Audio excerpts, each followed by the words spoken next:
Aberystwyth tonight facing the most destructive of combinations, high tide and strong winds.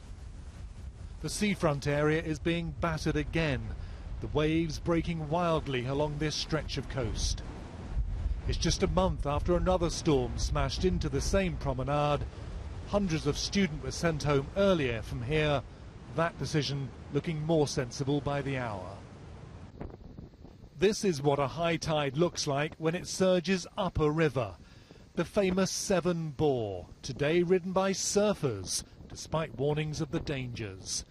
It was classified a 4-star bore. Tomorrow, they're expecting a 5-star one.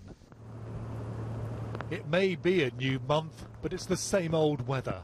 A destructive cocktail of rain, wind and high tides returning again today.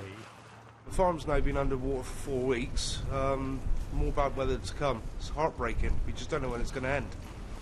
The Devon and Somerset Fire Service today beefed up its flood draining operation. It's now the biggest they've ever organised. We've got 8 high-volume pumps moving in excess of 3 million litres an hour, which is equivalent about 1 Olympic swimming pool's worth of water every hour. Everywhere you go here, there are pumps pumping, from great big operations to others much more modest. Tonight, the police said they were expecting more of this. The weather, as usual, staying one step ahead. Certainly the forecast I've heard today indicates no let-up in the first week of February, so we're expecting this multi-agency response to continue for the foreseeable future. Western coasts also took a pounding today. In Lancashire, some decided they wanted a closer look.